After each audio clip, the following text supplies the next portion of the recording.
제가 오늘 말씀드릴 내용은 국제조직입니다. 사회운동 국제조직에 대해서 강연이라고 하기는 그렇고 브리핑 쭉 해드려야 되는데 시간이 지금 마의 시간 되지 않습니까? 그 내용이 썩 재밌는 내용은 아니에요. 그리고 재밌습니다. 처음 들으시는 내용들이 많을 거예요. 이게 우리가 일반 살아가는데 한국 사회에서 보통 상식이라고 생각하는 것들과는 약간 거리가 있는 내용들이기 때문에 좀 그래서 많이 졸리실 수도 있고 한데 제가 그냥 막 일방적으로 떠들기보다는 중간중간에 궁금증이 있으시면 바로바로 좀 말씀을 해주세요. 제가 이게 뭐 장황하게 얘기가 느껴지실 수도 있지만 이게 또 뭐 2시까지 짧은 시간에 또 자세하게 말씀드리기에는 또 방대한 내용일 수도 있고 그렇기 때문에 중간중간에 궁금하시는 부분이 있으면 말씀을 해주십시오. 바로 들어가겠습니다. 여기 구성이 여기 필기한시라고 이렇게 넓게 다리를 맺혔습니다. 네. 구성이 정당과 노동조합 이렇게 되는데요. 조금 이상하게 생각하실 수도 있어요. 그 노동조합 지금 차원에서 외국으로 나가는 건데 그렇다면 노동조합 국제조직을 중심으로 얘기하는 게 맞지 않나 이렇게 생각이 드실 텐데 노동운동의 처음 시작될 때 그리고 지금도 상당히 한국 바깥에 많은 사람들은 이 좌파 정당, 노동자 정당 혹은 뭐 우리가 진보 정당이라고 많이 부르죠. 이념으로 얘기하면 사회민주주의 정당 혹은 사회주의 정당. 우리가 이야기하기는 되게 껄끄럽지만 외국에서는 합법정당으로 활동하고 있는 공산당. 네. 이러한 정당이랑 노동조합이 그렇게 따로 떨어져 있는 거라고 생각하지 않아요. 한국 바깥에서는. 노동운동 하면은 의뢰, 노동자를 대표한다고 하는 그런 정당들과 노동조합이 같이 하는 걸로 생각하고 있어요. 그리고 제가 이제 말씀드리겠지만 최초의 그 국제조직은 두 개가 섞여 있었어요. 그래서 말씀드릴 때 같이 이야기 드릴 수밖에 없습니다. 지금은 뭐 외국에서도 정당 국제조직과 노동조합 국제조직은 엄연히 이렇게 나뉘어져 있어요. 하지만 출발은 둘이 같이 시작을 했거든요. 그래서 두 개를 같이 말씀드릴 수밖에 없고요. 일단 정당 국제조직부터 좀 말씀을 드리겠습니다. 이야기 드릴 때 요거는 꼭 기억해야 된다. 이거는 잊어버리셔도 된다. 이런 얘기를 좀 붙이겠습니다. 제가 너무 갑자기 막 처음 듣는 얘기를 하게 되면은 머리가 너무 또 어지러울 수가 있어요. 뭐 예비군 훈련 교육이 쉬운데 오늘 듣고서 그냥 흘려버려도 되는 내용. 기억하시면 더 좋지만. 근데 외국에 나가실 때 외국의 동지들이랑 얘기할 때 요 정도는 꼭 기억하고 있는 게 좋다. 그런 내용들 제가 표를 달아서 말씀을 드리겠습니다. 첫 번째는 거기 정당 1번에 뭐라고 돼 있죠? 국제노동자협회. 네. 인터내셔널 워킹맨, 우리가 흔히 워커, 뭐 워킹 클래스 이렇게 표현하는데 여기는 워킹맨이라고 되어 있어요. 그러니까 일하는 사람들이죠. 워킹맨스 어소시에이션, 어소시에이션은 우리가 흔히 뭐 연합, 협회 이렇게 번역합니다. 그래서 이게 흔히 우리나라 말 책에 국제노동자협회라고 번역이 되는데요. 앞에 인터내셔널이라고 되어 있죠. 그게 무슨 뜻이죠? 그게 국제라는 뜻이죠. 한 나라 수준을 벗어난 나라와 나라들이 포함된 넓은 단위. 우리는 요즘 글로벌 뭐 이런 말을 많이 쓰지만 19세기에는 인터내셔널이라는 말을 많이 썼어요. 그래서 이 인터내셔널 자체가 고유명사가 됐어요. 이 조직을 뜻할 때 길잖아요. 그래서 IWA라고 약칭으로 부르기도 하고 그냥 인터내셔널이라고. 그래서 이후에 사회주의를 표방한 국제조직을 계속 인터내셔널이라고 부르게 됩니다. 이게 이제 관례가 되고. 이 국제노동자협회 굉장히 중요한 조직입니다. 왜냐면은 이게 첫 번째 이제 인터내셔널이 생겼다가 없어졌다가 했기 때문에 앞에 이렇게 제1, 2 이렇게 붙거든요. 근데 이 조직이 굉장히 중요해요. 보시면은 존속했던 기간은 얼마 안 돼요. 거기 1864년부터 언제까지 돼 있죠? 12년밖에 없었어요. 그렇게 보면은 이게 그냥 잠깐 있었던 조직 이렇게 생각될 수 있는데 이게 왜 중요한 조직이냐면은 저 뒤에 가보세요. 맨 뒤에. 그러면 노동조합 국제조직의 6번. 뭐죠? 국제노동조합 총연맹. 네, 찾으셨죠? IPUC. 네. 노동조합 국제조직 중에 여러분이 꼭 외우셔야 할 조직은 이거예요. 네. 지금 존재하는 전 세계의 거의 모든 노동조합을 포괄하고 있는 조직이거든요. ITUC, 국제노동조합 총연맹. 뒤에 가서 이제 더 자세하게 말씀드리겠습니다. 제가 이 조직 갑자기 건너뛴 이유는 이 조직이 당연히 우리 민주노총도 결합돼 있어요. 가입돼 있어요. 한국노총도 가입돼 있어요. 그러니까 지구 위에 노동조합의 좀 틀을 제대로 갖춘 노동조합이면은 대부분 다 이 조직의 소속이라고 보시면 돼요. 여러분들도 여기 조합원이고 모르고 계셨지만 모르지, 좋아. 나도 모르는데 조합원이었어요.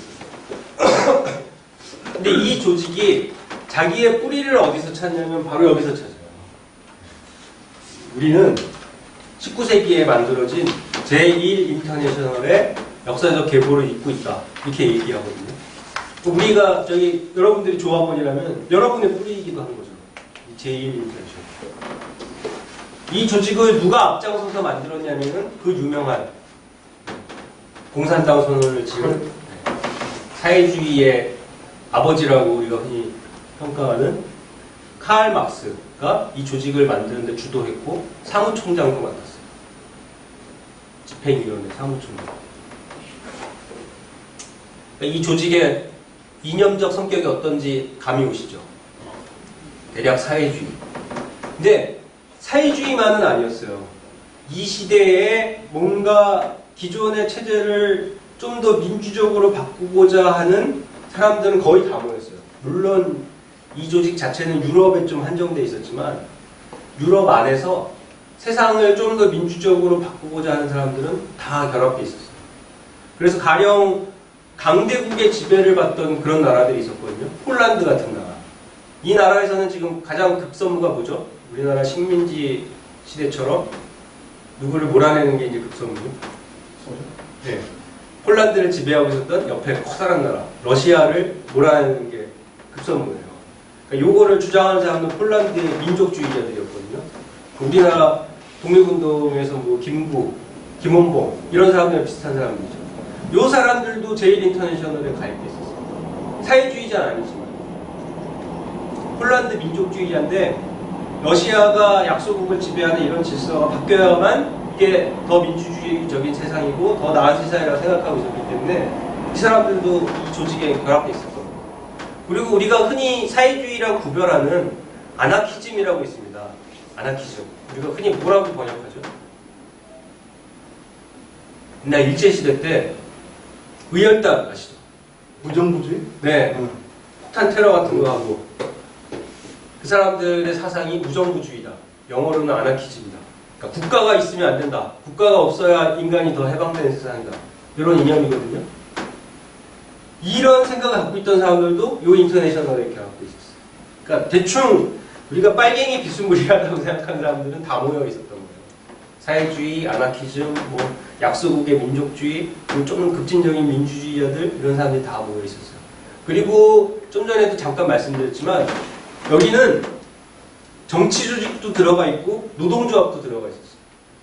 그러니까 노동자 계급의 이해를 위해 싸운다라고 하는 조직이면은 정치를 전업으로 하는 조직이든 우리 노동조합의 할아버지뻘에 해당되는 그런 조직이든 다 뭐 구분 없이 가입할 수가 있었어요. 그리고 이 시대에는 아직 각 나라마다 지금의 진보정당처럼 선거에 뛰어들어서 활동하는 뭐 프랑스 사회당, 영국 노동당 이런 당들이 아직 없었던 때예요. 그래서 이 제1인터내셔널에 이제 각 나라마다 지부가 있겠죠. 본부는 영국에 있었거든요. 왜냐하면 이때 유럽에서 그나마 가장 자유롭게 활동할 수 있는 나라가 영국이었어요. 본부는 영국에 있었는데 각 나라마다 지부 조직을 만들겠죠. 각 나라에서 가입한 조직들 다 모아서 지부. 이 지부가 아직 진보정당이 없던 시절에 일종의 진보정당의 할아버지뻘 역할을 했어요. 인터내셔널 프랑스 지부, 인터내셔널 독일 지부. 요거 활동했던 사람들이 나중에 그 나라에서 무슨 사회민주주의 정당, 노동자 정당 이런 것들을 건설하게 됩니다. 한마디로 씨앗을 뿌린, 최초의 씨앗을 뿌린 조직이라는 걸 알 수가 있죠. 그렇게 해서 이제 제가 강조를 드리고요. 이 조직은 안타깝게도 몇 년 안 돼서 없어졌는데 왜 없어졌을까요? 이 조직이 존속했던 기간에는 활약이 굉장히 눈부셨어요. 일화 하나만 말씀드리면은 영국에 공사판에서 일하고 있었던 건설 노동자들이 파업을 했어요. 그랬더니 이 건설 업주가 외국에서 노동자들 데리고 왔어요. 영국에 가까운 곳이 어디 있을까요? 영국에서 프랑스도 있는데 바다만 건너면 프랑스 위쪽에 또 다른 나라가 있어요. 벨기에. 예. 벨기에에 가서 벨기에 건설 노동자들 데리고 온 거예요. 한마디로 파업 파기자들이죠. 근데 그 벨기에 노동자들은 잘 모르고서 나왔어요. 그랬더니 제1 인터내셔널 활동가들이 가서, 근데 영국 사람이나 혹은 뭐 다른 나라 사람들이 가면 말을 잘 안 듣겠죠. 제1 인터내셔널 활동하고 있던 벨기에 사람들이 가서 이 온 벨기에 노동자들을 설득했어요. 지금 당신들이 몰라서 왔는데 영국 노동자들이 지금 파업하고 있는데 당신들은 파업 파괴자로 부른 거다. 그때 바로 일대를 치고 술 먹으러 갔어요. 온 사람들이. 그렇게 해서 영국 노동자들의 건설 노동자들의 파업 투쟁을 승리로 이끌고, 한마디로 국제연대가 굉장히 손 안에 있는, 추상적인 게 아니라 굉장히 가까이 있는, 이 조직 덕분에 가능했던 건데, 안타깝게도 왜 빨리 없어졌느냐? 1871년에 굉장히 커다란 사건이 있었습니다. 여러분들 혹시 들어보실지 모르겠는데 파리 코민이라는 사건이 있었어요. 혹시 들어보셨습니까? 파리 코민? 우리나라 80년 광주항쟁을 이야기할 때 흔히 외국 사례로 서로 견줘서 얘기하는 게 1871년에 프랑스 파리 코민이라는 사건이거든요. 굉장히 복잡하긴 한데 한마디로 노동자들이 봉기를 일으켜서 파리라는 그 커다란 프랑스 도시에 3개월 동안 노동자 자치를 했어요. 근데 결국은 정부군이 와서 무력으로 진압해갖고 약 3만 명가량이 죽고 프랑스 노동운동이 한때 암흑기에 처하는 그런 굉장히 프랑스 역사, 세계 역사에서 중요한 사건이 있었거든요. 근데 이 코민 봉기를 주도한 게 바로 제1 인터내셔널의 프랑스 지부였어요. 그러니까 당연히 프랑스뿐만 아니라 전 세계의 자본가 세력이 저 인터내셔널이 저렇게 무서운 놈들이다. 엄청나게 탄압을 하기 시작했겠죠. 요게 이제 첫 번째 이유였고, 이렇게 탄압을 받다 보니까 내부에서 이제 분열이 일어납니다. 막스 같은 경우는 우리가 생각하기로는 탄압에 맞서서 막 폭력적으로 맞서 싸우자 이렇게 생각하기 쉬운데, 오히려 이 사람은 다시 때를 기다려서 노동운동의 힘을 크게 성장을 시켜서 반격을 해야 된다 이런 입장이었는데, 방금 제가 아나키즘이라는 흐름도 같이 결합되어 있다고 말씀드렸죠. 그러면서 우리나라 의열단 같은 경우를 비슷한 사례로 말씀드렸죠. 요 아나키즘을 만든 사람이 바쿠닌이라는 사람이에요. 미하일 바쿠닌. 근데 막스랑 이렇게 서로 경쟁 관계에 있었던 사람이었어요. 근데 이 사람은 파리 코민을 도와주기 위해서도, 그리고 복수를 하기 위해서도 틈만 나면, 때만 되면 이제 봉기를 일으켜야 된다. 무장 봉기를 일으켜야 된다. 굉장히 막 기차 화통을 삶아먹는다 뭐 이런 표현 많이 쓰죠. 그런 사람이었어요. 그 두 노선이 막 충돌한 거예요. 지금 당장 싸워야 된다, 아니면 힘을 길러야 된다. 이게 싸우다 보니까 둘이 서로 갈라지게 됐습니다. 그러면서 이 조직이 해산됐어요. 12년 만에 없어졌어요. 하지만 이 기억이 워낙 강렬했기 때문에 이것이 이후의 모든 좌파 정당 혹은 노동조합 국제조직의 뿌리가 됩니다. 그 반드시 기억해야 될 거는, 뿌리는 뭐다? 제1 인터내셔널. 지금의 국제노동조합 천연연맹도 자신의 뿌리를 어디서 찾고 있다? 인터내셔널에서 찾고 있다. 그 이야기하다가 뭐 영어로 무슨 인터내셔널 얘기 나왔을 때 아주 많은 경우 이 조직을 뜻할 때가 제일 많다. 요걸 좀 강조해드리고 싶습니다. 그 다음부터 얘기들은 쭉 역사인데 간략하게만 말씀드릴게요. 그리고 꼭 뭐 기억해야 된다기보다는 전체 흐름 뭐 감만 잡으시면 될 것 같은데요. 제1이 있으니까 당연히 제2가 있겠죠. 제2는 뭐냐? 요때 인터내셔널이 없어진 다음에 1890년대부터 지금 우리가 알고 있는 유럽 여러 나라의 사회민주주의 정당들이 만들어집니다. 최초의 사회민주주의 정당은 어느 나라의 무슨 당일까요? 지금도 있는 당인데. 이거는 상식으로 알고 계시면 좋을 것 같습니다. PSD? 역사가 가장 오래된 진보정당입니다. 지금도 있으니까. 영국의 노동당? 영국 노동당은 아니에요. 영국 노동당만큼 이제 유명한 당이에요. 우리나라에도 이 당의 어떤 부속기관이 지부가 와 있어요. 한국에도. 에베르트 재단이라고. 독일 사회민주당. 독일 사회민주당 들어보셨죠? SPD에서. 이 독일 사회민주당이 전 세계 최초의 진보정당이에요. 근데 이 정당을 필두로 해서 방금 말씀하신 영국 노동당 뭐 이런 정당들이 쭉 생겼어요. 그리고 이 사람들이 인터내셔널을 재건한 거예요. 한 30년 만에. 아니, 30년은 아니고 한 20년 만에 재건을 한 거예요. 그게 제2 인터내셔널입니다. 근데 이때부터는 이제 완전히 바뀌죠. 뭐냐? 제2 인터내셔널은 완전히 진보 정당들이 모인 인터내셔널입니다. 이때부터는 분리가 되는 거예요. 그러니까 노동조합들은 이제 따로 모이기 시작해요. 하지만 둘은 항상 밀접한 관계를 맺고 있었죠. 따로 이렇게 살림을 꾸렸지만 항상 밀접한 관계를 갖고 있었고요. 제2 인터내셔널은 여러분이 꼭 기억해야 될 거 딱 하나 있습니다. 뭐냐? 전 세계 노동자들이 함께 그 기리는 기념일이 있죠. 네, 노동절. 영어로는 뭐죠? 메이데이. 메이데이가 어디서 유래했다고 많이 들으셨습니까? 미국에서. 네, 미국 노동자들이 하루 8시간 노동 이런 거 외치면서 시위하다가 많이 죽고 그래서 그걸 기념하기 위해서 메이데이를 한다. 그건 맞는데 그 사건이 있고 나서 어떤 국제 조직에서 그것을 기념하기 위해서 우리가 매년 하루 파업을 하자. 근데 파업 날짜를 박자. 5월 1일로 박자. 왜냐면은 어느 곳이든 그때가 제일 날씨가 좋은 때니까. 그래서 메이데이를 만들었어요. 그 조직이 어느 조직이냐? 바로 그게 제2 인터내셔널이 지금 우리가 기리고 있는 메이데이를 제정한 조직입니다. 기억하시는 건 딱 보기 기억하시면 돼요. 근데 보시면 옆에 노동사회주의 인터내셔널 이렇게 돼 있고요. 제2인터내셔널과 노동사회주의 인터내셔널이 존립기관이 이제 서로 달라요. 무슨 얘기냐면은 원래는 제2인터내셔널 처음 등장할 때는 진보정당이라는 진보정당은 다 여기 결합했어요. 그런데 둘로 나눠지게 됩니다.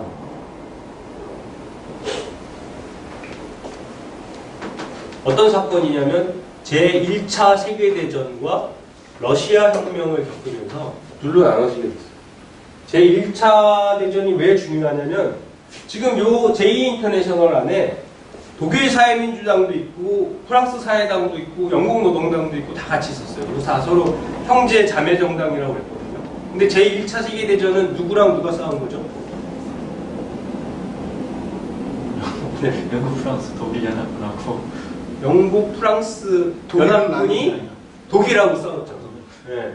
그러니까 영국, 프랑스하고 오스트리아하고 싸워. 독일, 오스트리아가 적국이죠. 네. 네. 그러니까 형제 자매 정당이라고 했는데 지금 서로 적국의 국민 된 거예요. 서로 총뿌리를 겨누게 된 거예요. 그러면서 이 조직이 한 차례 깨졌어요. 더 이상 뭐 회의를 할 수도 없고 조직을 유지할 수도 없었던 거죠. 그러다가 전쟁 끝나고 조직을 이제 재건하게 됐는데 다시 하나로 모여서 재건을 못하고 두 개로 나눠지게 된 겁니다. 왜냐? 바로 1차 대전 있고 나서 몇 년 뒤에 그 전쟁의 영향으로 최초의 뭐가 벌어지죠? 러시아에서 최초의 사회주의 혁명이 벌어집니다. 사회주의 혁명이 벌어졌으니까 제2인터내셔널에 속한 정당들은 다 지지했을 것처럼 생각될 수도 있는데 그게 아니었어요. 왜냐면 러시아 혁명이라는 게 굉장히 좀 내전 뭐 이런 폭력적인 방식으로 일어나지 않았습니까? 그리고 공산당이 결국은 일당 독재라는 형태로 쭉 집권을 하게 됐죠. 그래서 사회주의자들 중에 상당수는 거기에 반대하는 사람들이 있었던 거예요. 그러면서 우리가 사회민주주의라고 부르는 흐름과 러시아 혁명을 완전히 지지하는 공산주의가 나뉘어지게 되죠. 원래는 둘이 같은 사회주의였는데 사회민주주의와 공산주의라는 서로 대립 경쟁하는 사상으로 나뉘어지게 됐어요. 그러니까 이런 그거랑 대비해 보면 되죠. 기독교랑 대비해 보면 좋습니다. 우리가 순복음교회나 영락교회나 이런 교회들을 무슨 종교라고 그러죠?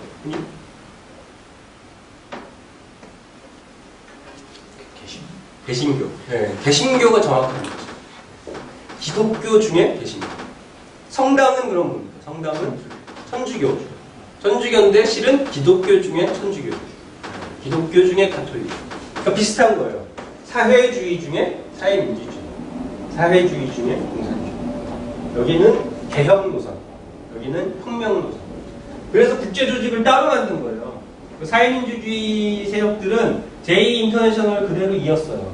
근데 이름을 노동사회주의 인터내셔널이라고 좀 바꾼 거고요. 여기 3번 공산주의 인터내셔널이 이제 등장한 겁니다. 그래서 이거를 제3 인터내셔널이라고 해요. 새로 생겼다는 제3 인터내셔널. 근데 이게 역사에서 굉장히 자주 나오는 이름은 공산주의 인터내셔널, 코뮤니스트 인터내셔널이라고 해서 약칭으로 앞에 콤, 인턴을 따서 코민테른이라고 부릅니다. 이 조직은 우리나라 역사랑 굉장히 긴밀히 연결되어 있어요. 왜냐하면 일제시대 때 우리나라 민족해방운동을 이끈 독립운동가들 중에 상당수가 누구였죠? 이념적으로 사회주의자들이었어요. 그 사람들이 어떤 조직과 연계해서 일제에 맞서는 운동을 벌였냐면 바로 이 코민테른이거예요. 그래서 코민테른 찾아가갖고 엄청난 지원금 받아서 임시정부에서 쓰기도 하고 그렇게 이제 관계를 맺었기 때문에 요 이름 자체는 기억해 두실 필요가 있습니다. 코민테른. 코민테른이라는 낯설어서 이게 뭐냐? 이렇게 하기보다는 저거는 공산주의 인터내셔널, 제3 인터내셔널 이 정도는 알고 계시면은 단순히 노동운동뿐만 아니라 우리 역사의 상식으로도 이제 굉장히 중요한 조직입니다.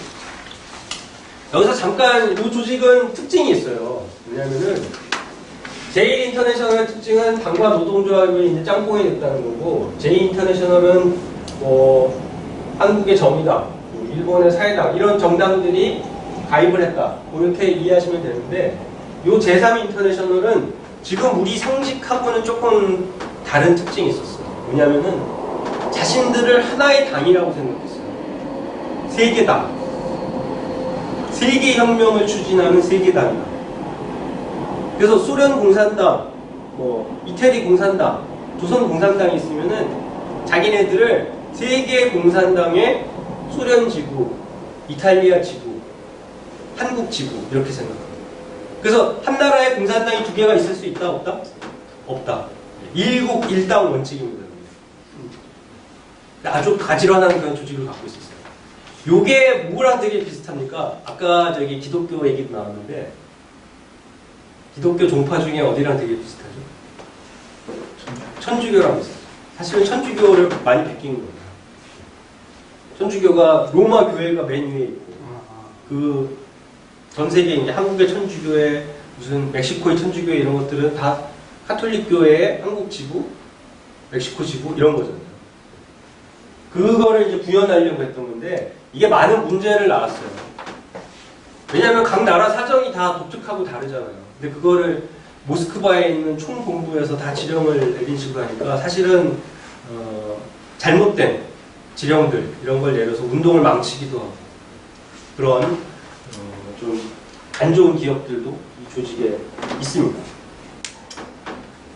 그래서 이름 정도는 우리가 알 필요가 있고 네 번째는 제4 인터내셔널이라고 되는데 그거는 그냥 잠깐만 언급하면 될 것 같아요. 뭐냐면은 코민테른 안에서 이름은 많이 들어보셨죠? 스탈린, 소련의 독재자.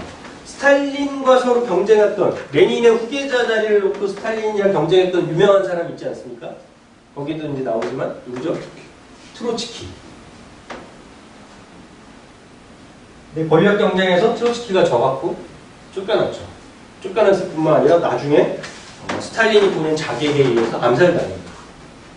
근데 러시아 혁명은 지지하지만 그게 스탈린에 의해서 독재 체제로 변질된 거는 비판하는 그런 사회주의자들이 있거든요. 그 사람들이 자기네들의 어떤 시조로서 기리는 사람이 트로츠키예요. 그래서 그런 사람들은 트로츠키주의자들이라고 부르거든요. 그런 사람들은 혁명을 주장하니까 사회민주주의 인터내셔널에 들어갈 수는 없겠죠. 여기는 개혁 노선이에요. 근데 스탈린한테 쫓겨났어요. 그러니까 코민테른에 남아있을 수도 없죠. 그래서 인터내셔널 따로 만든 거예요. 제4 인터내셔널. 지금도 있어요. 지금도 있는데 굉장히 여러 개가 있어요. 왜냐면 마치 개신교 종파들이 여러 개가 생기듯이 내가 트로츠키의 정통이다 막 이런 그룹들이 막 수도 없이 생겨나요. 그리고 그런 그룹들이 생겨날 때마다 자기네들 국제조직을 또 따로 만들어요. 그래서 엄청난 수의 제4 인터내셔널이라고 하는 조직들이 있습니다. 그래서 그런 것들이 있다 정도만 알고 계시면 될 것 같아요. 5번부터는 지금 현재 얘기이기 때문에 어느 정도 좀 알아두실 필요가 있습니다. 예. 요 사회민주주의 정당들이 모였던 조직이 2차 세계대전 끝나고 나서 조직을 새로 쭉 재편을 했어요. 그러면서 이름을 사회주의 인터내셔널이라고 지었어요.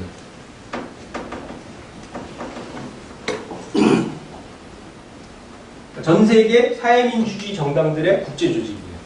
영국 노동당, 독일 사회민주당, 프랑스 사회당, 스웨덴 사회민주당 이런 조직들이 다 들어가 있는 거예요. 그래서 소셜리스트 인터내셔널이기 때문에 약칭이 SI. 요 조직이 2차 대전 이후부터 지금까지 쭉 진보 정당의 국제 조직 하면은 가장 크고 주류이고 뭐 그런 조직인데 최근 들어서 정말 최근에 2010년대 들어서 좀 바뀌고 있어요. 좀 바뀐 게 뭐냐? 이 사회주의 인터내셔널 안에 문제가 되게 많았어요.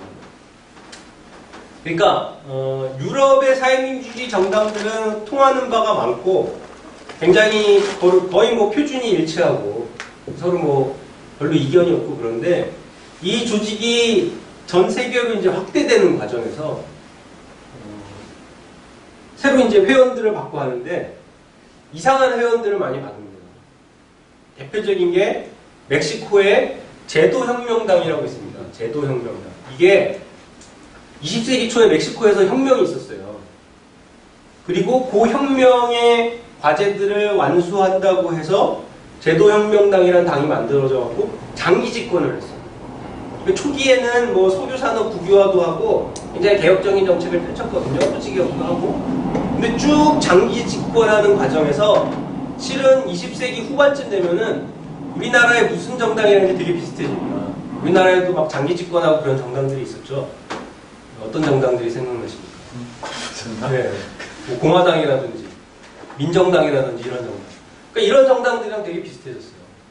이름은 제도혁명당. 앞에 막 혁명도 들어가고 그러는데 근데 이 정당이 여기 가입한 거예요. 멕시코 제도. 그런가 하면은 그 제도혁명당에 맞서서 싸우는 야당도 여기에 결합돼 있어요. 이 조직은 코민테른하고 달라서 일국일당 원칙이 아니에요. 가입하겠다는 당이 있으면은 좀 형식적인 심사만 하고 받아주는 거예요. 그러다 보니까 되게 좀 쓰레기 같은 애들이 섞여 있다. 심하게 얘기하면. 그런 불만들이 있어서 그럼 어떻게 하면 될까요? 사회주의 인터내셔널에서 쫓아내면 되겠죠. 제명을 시켜. 네. 쫓아내기가 힘들어요. 걔네들이 돈도 내고 사무국 운영하는 돈도 내고 근데 갑자기 막 너희들은 안 좋은 애들이라는 얘기가 많더라? 그래서 갑자기 쫓아내기가 힘들어요. 그래서 사회주의 인터내셔널의 전통적인 중심을 차지하고 있던 정당들이 오히려 바깥에 새 조직을 만들었어요. 2010년대. 그것도 독일 사회민주당이 이제 앞장서요. 가장 오래된 진보정당이. 그게 바로 여기 7번 조직입니다. 7번. 진보연합. 프로그레시브 얼라이언스예요. 프로그레시브가 진보죠. 얼라이언스를 번역하면은 연합. 지금 이 PA 진보연합. 건데 원래 회사에 대주주가 있었는데 대주주가 오히려 바깥에 새 회사를 만들어서 그쪽으로 이동한 거예요. 그래서 원래 있던 회사는 저기 배드 컴퍼니 만들어버리고. 지금은 대표적인 진보 정당들이 모인 조직이 2010년대 들어서 여기로 바뀌었어요. 진보연합. 우리나라의 정의당도 여기 지금 가입 회원국으로 되어 있어요. 대표적으로 사회주의 인터내셔널과 진보연합의 차이를 보여주는 게 브라질에 굉장히 중요한 진보 정당이 있죠. 집권도 했던 노동운동가인 룰라가 대통령으로서 올해 이제 집권하기로 한 브라질의 유명한 진보 정당. 혹시 기억나십니까? 노동자당이라는 당이거든요. 노동자당. 그 노동자당은 중요한 진보 정당임에도 사회주의 인터내셔널에는 오랫동안 가입을 안 했어요. 왜냐면은 유럽의 사회민주주의자들이 마음에 안 든다고 등등 해갖고. 그런데 새로 만들어진 프로그레시브 얼라이언스에는 처음부터 이제 가입을 했어요. 그래서 이상한 애들이 많이 떨어져 나가면서 그동안 안 들어왔던 새로운 세력들이 많이 현재는 전 세계 진보 정당의 국제조직 하면은 프로그레시브 얼라이언스다. 이렇게 생각하시면 되겠습니다. 그런데 거기 제가 설명하지 않은 유포원이 하나 있거든요. 이거는 뭐냐? 상파울루 포럼 뭐냐? 라틴 아메리카의 진보 정당들이 모인 조직이 상파울루 포럼이라는 조직이에요. 브라질의 도시죠, 상파울루. 여기서 첫 번째 포럼 회의를 했다고 해서 그 이후에도 뭐 여러 군데 돌아다니면서 회의를 하지만 그냥 이름을 상파울루 포럼으로 하는 거예요. 이 조직이 굳이 중요한 이유는 유럽 말고 진보 정당이 가장 활발하게 활동하는 대륙이 라틴 아메리카이기 때문에 여기에 이제 상파울루 포럼 정도는 이거 알고 있으면 좋다. 여기까지가 이제 진보 정당의 국제 조직을 말씀드리고요. 지금까지 내용 중에 혹시 궁금하시거나 여기 조남리에 네. 진보들이 그렇게 활동을 열심히 하는데 네. 왜 이렇게 남미에 독재자가 많고 이렇게 안 되는 거예요? 그거는 동전 반대면이라고 생각해 보시면 돼요. 독재자가 또 그렇게 많기 때문에 또 운동권도 많은 거죠. 그런 거에 맞서 싸우는 또 세력들이 또 생기게 되고 그들이 또 당을 만들어. 대표적인 게 브라질 노동자당만 하더라도 브라질이 우리처럼 70년대, 80년대 군부 독재 상황이었어요. 그래서 군부 독재에 맞서는 민주화 운동도 거의 비슷한 때에 있었어요. 80년대 중반.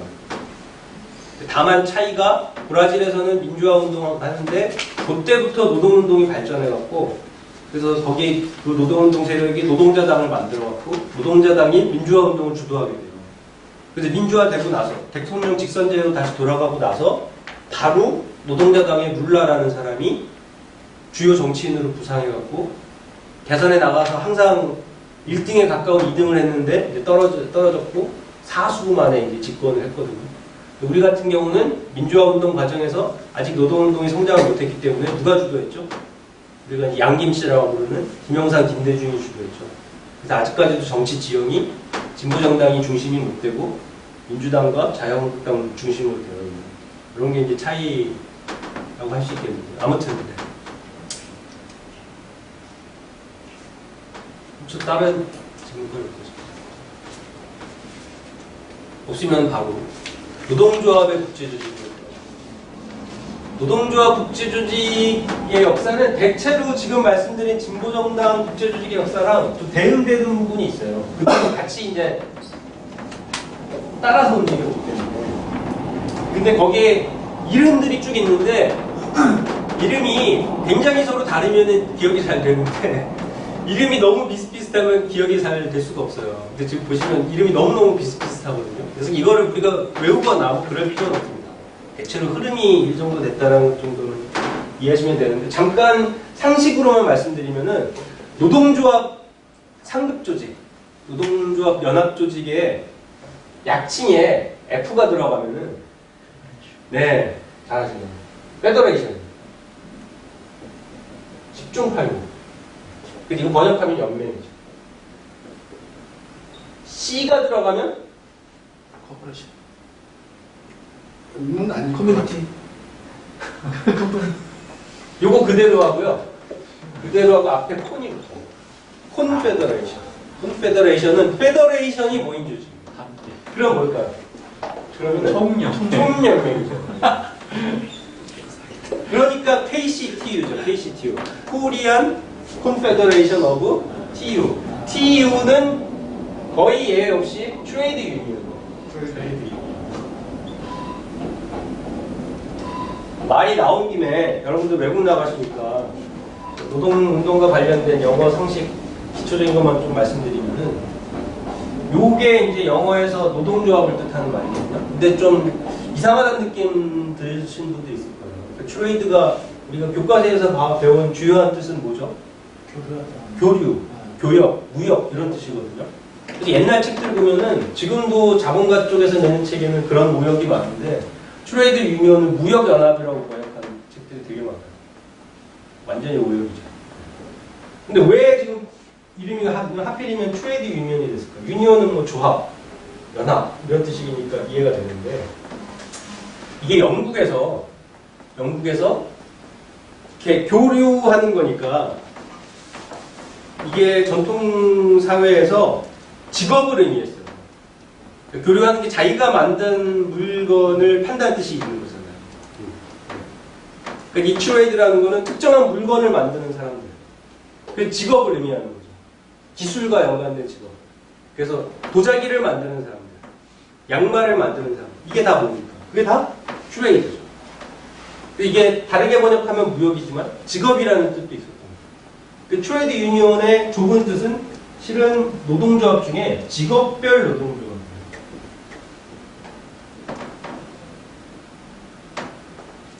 왜 처음에 직업별 노동조합이 이 노동조합의 의미로 굳어졌는가? 처음 등장한 영국의 노동조합들은 직업별 노동조합이었기 때문에 특정한 직업을 가진 사람들의 의미.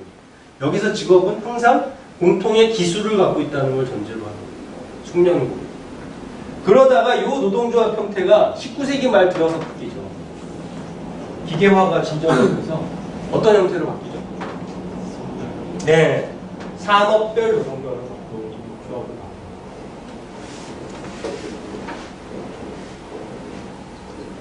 여기서 핵심은 더 이상 기술이 중요하지가 않아요. 왜냐하면 기술이 다 어떻게 됐습니까? 기계한테 가버렸으니까. 별다른 기술이 없어도 지금 그런 데서 일을 하고 있는 거예요. 이렇게 되니까 문제가 생겼어요. 기존에 기술이 있었던 사람들은 직업별 노동조합이 있는데 미숙련 노동자들은 자기가 들어갈 기업별 노동조합이 없는 거죠.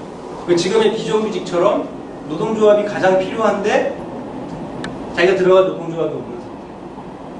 그게 19세기 말에 그런 상황이 만들어졌어요. 그러면서 새로운 노동조합 형태를 발명한 거죠. 기존의 직업별 노동조합 다 합치고 이제는 기술이 없는 사람도 같은 산업에서 일하면은 다 들어와서 해라. 이런 산업별 노동조합이 만들어지는데 굉장히 기여를 한 산업이 있었어요. 그게 어떤 산업이에요? 그게 바로 여러분들이 일하시는 철도 산업. 왜냐하면 철도가 가장 직업별 노동조합이 발달한 곳이었거든요. 굉장히 다양한 직업이 다 있잖아요. 그래서 영국 같은 경우는 어떤 경우가 있어요? 기관사도 자기 노동조합이 있었고요. 영무원도 자기 노동조합이 있었고, 심지어는 화부 노동조합이 있었어요. 화부는 뭐 하는 거예요? 석탄. 네. 영화 보시면 나오죠. 석탄 계속 넣어야 되잖아요. 그 사람들의 노동조합이 또 따로 있었어요. 근데 이렇게 해서는 교섭력이 없다. 그 합친 거죠. 그 철도 노동조합이 만든 거죠. 그 산업별 노동조합 중에 굉장히 선구적인 형태였거든요. 그래서 이름이 바뀌어요. 인더스트리얼 유니언. 그게 산업이잖아요. 그래서 원래는 지금 현대 노동조합은 인더스트리얼 유니언으로 이름이 다 바뀌어야 되는 거예요. 하지만 이름이 바뀌지 않은 거죠. 그냥 그대로 이어온 거예요. 정확하게 얘기하면 이렇게 형태가 바뀌었지만 이름은 그대로 이어져서 이제 영어로 트레이드 유니온이 노동조합이 됩니다. 요거는 우리 본론하고는 상관없지만 상식 차원에서 말씀드리고요.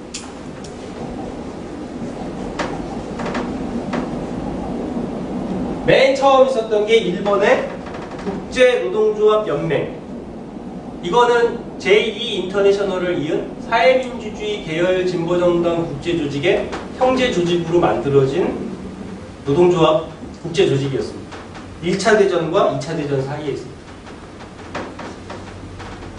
하지만 꼭 외우실 필요는 없습니다. 넘어가겠습니다. 두 번째는 재밌어서 이거는 조금 세계 노동 총연맹이라는 조직인데 생기기는 굉장히 오래전에 생겼어요. 1920년에 생겼는데 최근에 다른 조직이랑 합치면서 없어졌어요. 근데 이 조직은 뭐냐면은 기독교 계열 노동조합. 우리한테는 되게 낯설죠. 유럽에는 기독교 계열 노동조합이 오래전부터 따로 있었고 최근까지 쭉 독자적으로 발전했어요. 그 이유는 왜 그럴까요? 이 사람들 밖에 주류 노동조합이 대부분 누가 주도한 거였죠? 대부분 사회주의자들이 주도했어요. 네. 교회 바깥에 있는 사람들. 어떤 경우에는 교회에 대해서 되게 적대적인 사람들.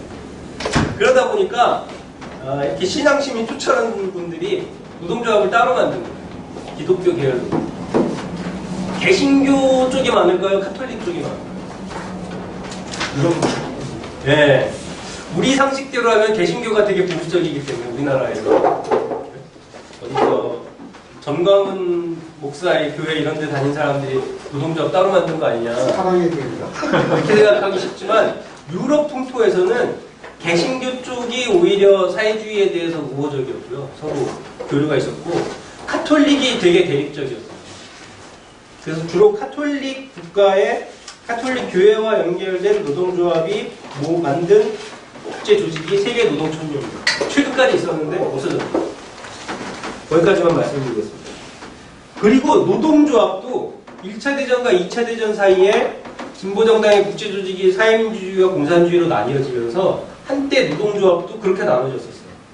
그래서 앞에 1번이 사회민주주의 노동조합 총연맹이라면은 3번은 공산주의 노동조합이 따로 보여요.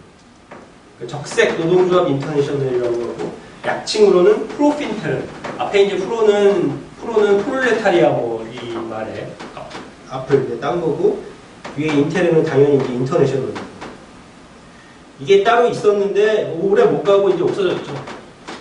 이렇게 서로 경쟁하는 게 진보 정당은 경쟁할 수 있는데 당이니까 이념이나 노선이 다르면 경쟁할 수 있는데 노동조합은 이념과 노선이 달라도 되도록이면은 다 뭉쳐서 자본가에 맞서 싸우는 게 더 유리하다. 이거를 이제 한 20년 동안 하면서 깨쳤기 때문에 노동조합 같은 경우는 더 이상 경쟁하지 말자고 다시 합친 거죠. 그런데 그럼에도 불구하고 이 불기의 역사가 이제 다시 반복되는데요. 그게 이제 4번부터 4번에 보시면은 세계 노동조합 연맹이라는 거예요. 이게 원래 2차 세계대전 끝나고 나서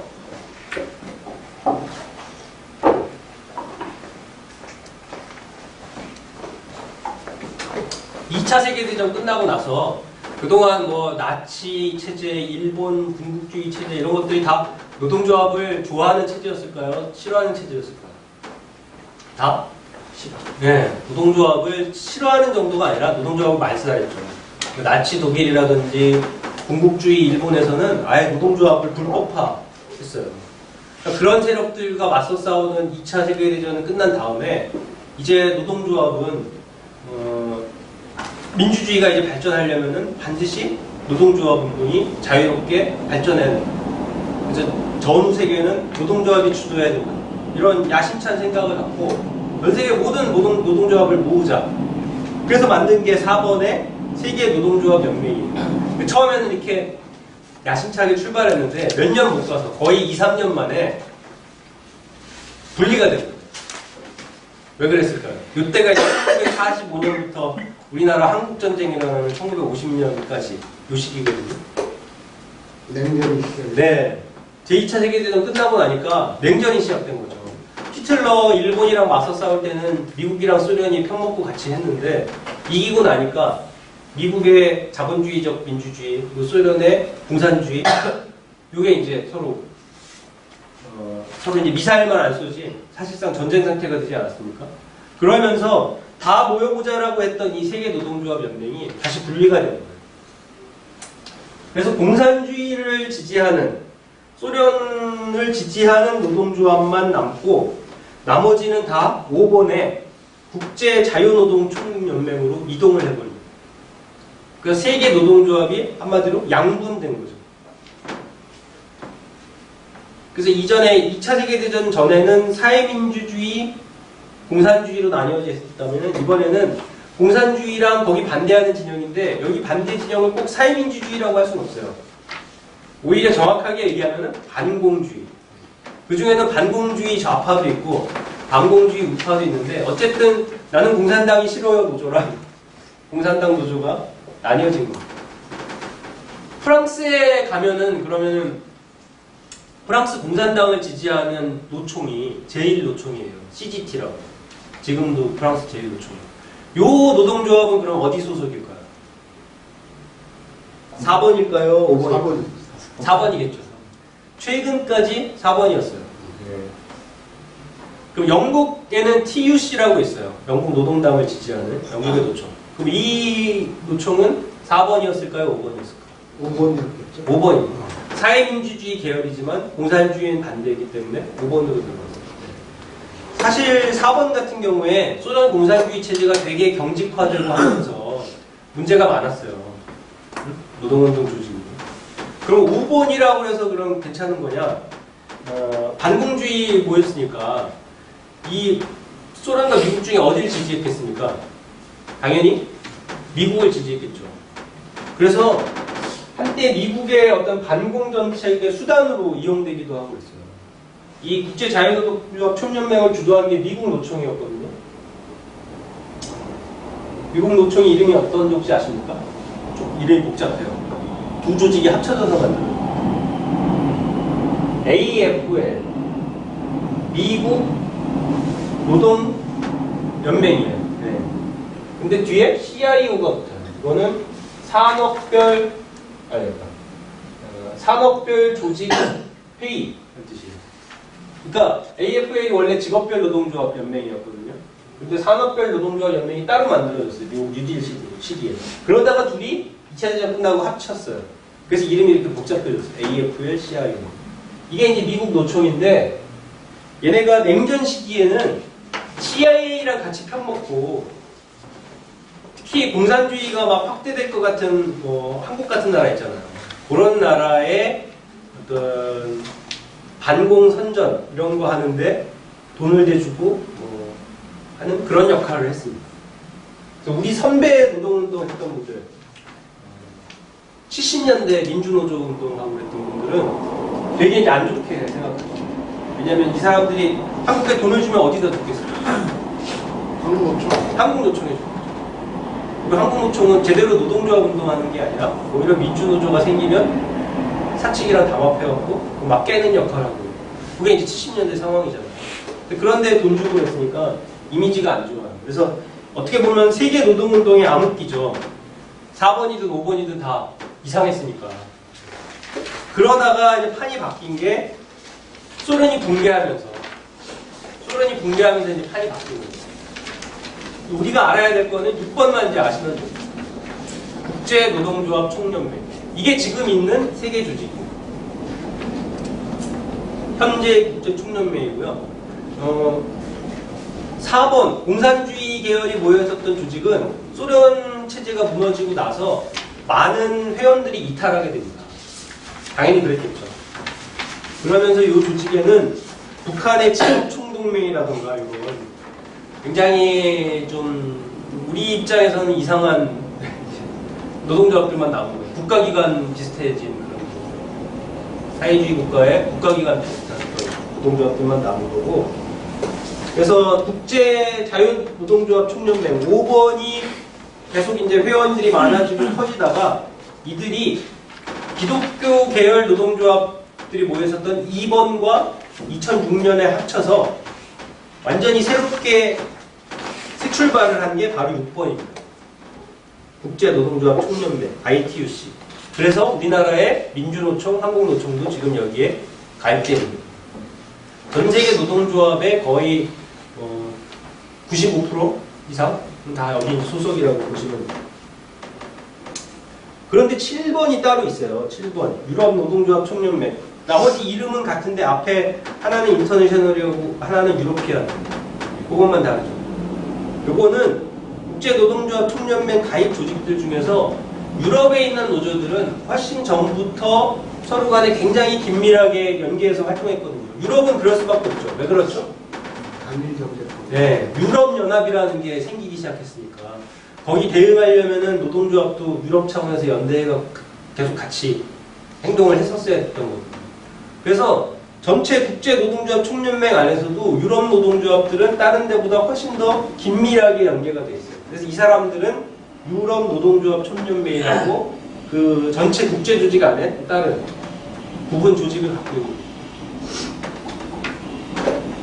요게 전체 이제 노동운동 내 국제조직 전체 현황인데 우리나라도 어떻습니까? 민주노총이 있으면은 그 산하에 뭐가 있죠? 산별 조직들이 있죠. 당연히 국제노동운동도 이런 국제노총이 있다면은 산업별 국제조직들이 있는 거예요. 그래서 가장 중요한 조직만 제가 3개를 꼽아봤습니다. 8번, 9번, 10번이고요. 여기 계신 공공노조 조합원들은 9번, 10번하고 직접적인 연관이 있어요. 거기에 대해서 간략하게 말씀을 드리면은 8번은 이름이 좀 재밌습니다. 보시면은 앞에 인더스트리얼이죠. 이게 넓은 의미에서 산업이기도 하지만 좁게 보면은 제조업이라고 번역될 수도 있어요. 제조업. 공장 산업이죠. 근데 인더스트리얼 그래서 이렇게 AL로 끝나는데 여기 L을 하나 더 해갖고 모든 제조업이 다 모였다. 이걸 좀 강조한 거죠. 인더스트리 올 해갖고. 그리고 뒤에는 좀 굉장히 좀 야심차게 이름을 붙인 것 같아요. 글로벌 유니온. 그래서 페더레이션이 아니라 아예 우리는 전 지구 차원의 하나의 노동조합이다. 이게 제조업 국제 산별 조직인데요. 여기 보시면은 창립된 게 2012년으로 돼 있어요. 되게 최근이죠. 근데 실은 여기 뿌리가 되는 조직들은 19세기 말부터 만들어졌어요. 3대 조직이 있는데 금속 국제 산별이랑 화학 국제 산별이랑 섬유 국제 산별. 이 3대 조직이 있는데 이 조직들 각자는 19세기 말에 만들어졌어요. 근데 이들이 2012년에 합친 거예요. 합치면서 이렇게 새 조직을 띄운 거죠. 그래서 마치 2012년에 세월호 생긴 것처럼 느껴지긴 하는데 전체 조합원이 5천만 명. 민주노총 금속노조가 당연히 가입되어 있습니다. 이런 노조가 있고요. 9번째는 이제 여러분들한테 중요한 조직인데 여기 제가 약칭을 ITWF라고 해놨어요. 이게 인터내셔널 트랜스포테이션 워커스 페더레이션이라서 그냥 하면은 ITWF가 되는데 이 조직 자체는 자기 약칭을 그냥 ITF라고 합니다. ITF. 국제운수연맹이죠. ITF. 이 조직이 바로 민주노총 공공운수노조에서 운수 부문이 가입되어 있는 국제조직입니다. 조합원이 2천만 명 정도가 되고요. 역사를 보시면 1896년 오래됐죠. 이때가 영국에서 운수 부문을 중심으로 산별노조 운동이 막 벌어질 때였거든요. 그러면서 이 영국의 운수 산별노조 하는 사람들이 가까운 나라들부터 뭐 아일랜드나 유럽 여러 나라들부터 국제조직을 만든 거예요. 그래서 국제운수노동자연맹이 19세기 말부터 이제 만들어진 거고. 근데 민주노총 공공운수노조 같은 경우 이름에도 드러나지만 운수만 들어가 있는 게 아니라 지금 공공부문에 다양한 업종들도 들어가 있죠. 그것과 관련된 산별 조직이 10번에 공공서비스 인터내셔널입니다. 여기는 이름이 굉장히 간단한데 퍼블릭 서비스 인터내셔널이에요. 그래서 PSI거든요. 여기에는 정부 및 지방자치단체 혹은 그들이 투자한 방계 어떤 그런 회사들에 결합되어 있는 노동자들 3천만 명이 조직되어 있습니다. 그리고 역사는 앞에 국제운수노동자연맹보다 조금 짧아서 1907년부터 그리고 그러니까 민주노총 공공운수노조는 2개의 국제조직에 지금 가입되어 있죠. 네. 9번과 10번에 가입되어 있습니다. 근데 그런 노조가 되게 많을 거예요. 왜냐하면 운수 산업과 이 공공 서비스 부분을 통합해서 대산별로 이렇게 만드는 그런 노동조합들이 많이 있기 때문에 아마 그런 유사한 사례들이 많을 겁니다. 그래서 여러분들이 이제 꼭 알아둬야 될 거는 당연히 9번, 10번은 반드시 외우시는 게 이제 좋고, 거기에 더해서 6번 정도는 국제 지금 전 세계 노동조합이 여기 결합되어 있다. 그런 정도는 알고 계시는 게 좋다. 마지막으로는 이것만 설명드리고 일단 브리핑 끝내겠습니다. 국제노동기구. 이 국제노동기구는 뭐냐? 영어로는 뭐죠? ILO. 많이 들어보셨죠? ILO. 협약을 그러니까 지금 노동조합 국제조직을 쭉 얘기했는데 그러면은 ILO라고는 또 많이 들어봤는데 얘네랑은 또 뭐가 어떻게 된 거지? 이렇게 생각하실 수 있는데 그것만 정리하고 이제 끝맺겠습니다. 요 조직은 한마디로 국제연합. 국제연합이 영어로 뭐죠? 이게 UN. UN의 산하조직. UN 산하조직들이 되게 많죠. 유네스코, 유니세프, 뭐 그런 웅크타드 뭐 그런 조직들이 있는데 그 중에 하나예요. 그 중에 하나이면서 가장 역사가 긴 산하조직이에요. 국제연합이 만들어지면서 처음 산하조직으로 만들어진 게 국제노동기구. 근데 실제 역사는 더 길어요. 사실 국제연합 이전에 2차 세계대전으로 깨진 조직이 먼저 있었죠. 그게 국제연맹이라는 조직이에요. 이게 2차 대전으로 깨지고 나서 새로 생긴 게 유엔이에요. 근데 국제연맹 시절에도 산하조직으로 ILO가 있어요. 그러니까 국제연맹이 국제연합으로 새로 생기면서 이어가는 거죠. 그만큼 이제 중요하게 여깁니다. 근데 이 ILO는 국제연합 산하조직이기 때문에 회원 개념이 뭘로 돼 있을까요? 나라로 돼 있죠, 나라. 한국도 회원 중에 하나입니다. 다만 다른 게 다른 국제연합 산하조직과는 달리 다른 국제연합 산하조직은 회원이 그야말로 각 나라의 정부인데 ILO만 각 나라의 정부뿐만 아니라 각 나라의 내셔널 센터, 노동운동의 내셔널 센터까지도 회원으로서 적극적으로 결합돼갖고 같이 활동합니다. 일종의 국제 노정기구 비슷한 사는 이제 빠떼가 있고 국제 노정기구.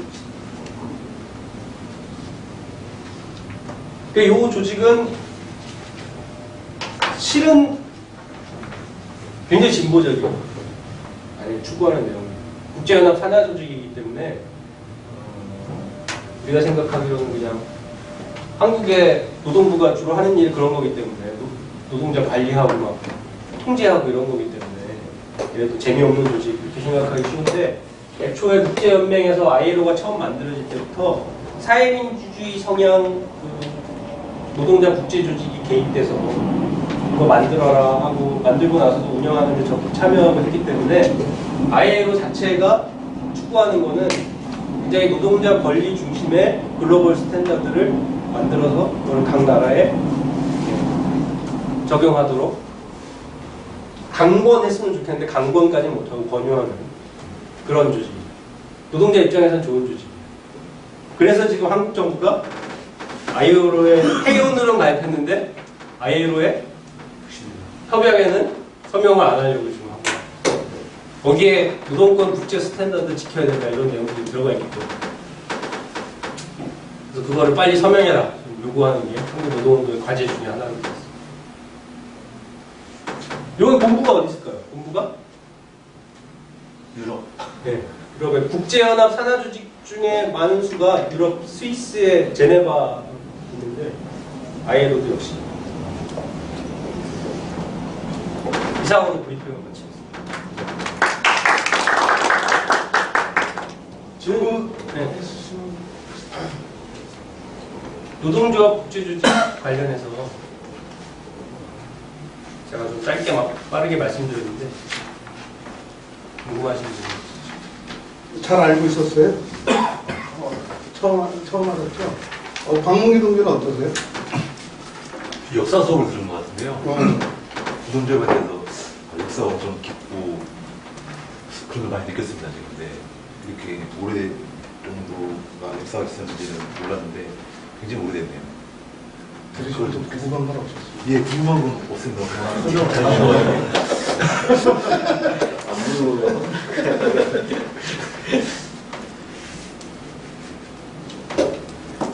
뭐 질문 없으면 뭐 끝내는 걸로 하겠습니다. 네. 기다려주는 것 같아요. ILO가 네. 우리나라한테 기준을 지키라고 이제 몇 가지 기준을 지키라고 얘기하고 있잖아요. 네. 이게 지금 제가 잘못 알고 있는 건지 아니면은 그런데 하여튼 우리가 지금 이제 유럽하고 우리는 이제 자세하게 된 나라로 변했기 때문에 유럽하고 경쟁을 하려면 우리가 지금 기준을 안 지키고 있기 때문에 너희들이 경쟁에서 당연히 이길 수밖에 없는 구조이다. 네. 그래서 너희는 그 기준을 지켜라라고 얘기하고 있다고 알고 있는데 네. 혹시 다른 나라에도 이렇게 지금 우리나라 같이 말고 이제 저기 뭐 못 사는 나라 아직까지 개발 부처한 나라에서도 이런 얘기를 하고 있는지 기준을 지켜야 대한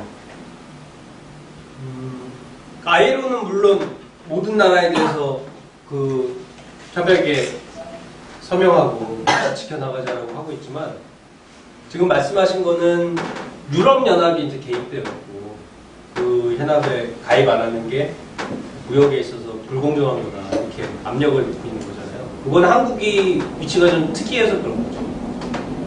그러니까 노동자 권리를 안 지킬 때만 마치 후진국인 것처럼 실은 국제시장에서는 선진국인데 노동자 권리를 지키고 안 지키는 문제에서만 후진국인 것처럼 이렇게 하는 거기에 대해서 유럽연합이 개입해갖고 이제 트집을 잡는 거고 근데 이런 입장에 있는 나라가 그렇게 많지가 않기 때문에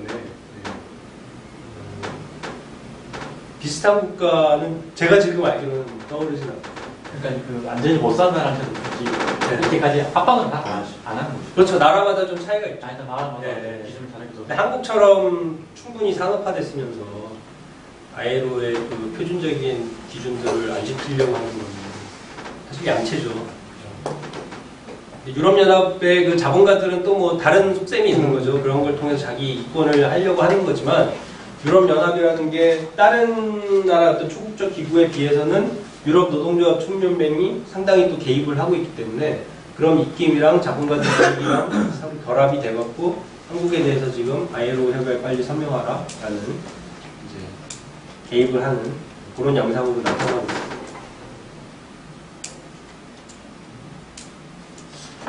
혹시 또 다른 있으십니까? 제가 이제 높아시면서 말씀드렸듯이 오늘 이야기한 내용들을 다 기억을 하시면 좋지만 그럴 필요까지는 없고 다만 제가 반드시 좀 알고 있으면 좋을 상식이다라고 이렇게 강조했던 부분들 있죠.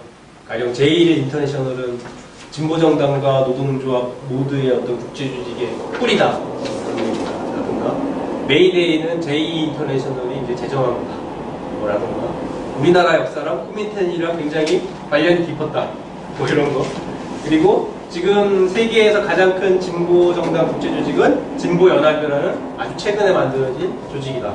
정의당도 가입돼 있다. 그리고 현재 굉장히 많은 곡절이 있었지만 전 세계 노동조합 운동은 6번의 국제노동조합 총연맹으로 일단 지금 정리가 돼 있다. 민주노총, 한국노총도 가입돼 있다. 지금 공공조합원들 같은 경우는 9번, 10번 산별국제조직의 조합원이기도 하다. 이 정도는 반드시 기억해 주시면 외국에 나갔을 때 이런 얘기를 하면 굉장히 의식이 높거든요. 활동가구나 이런 평가를 충분히 받으실 수 있어요. 이상으로 마치겠습니다. 네, 감사합니다.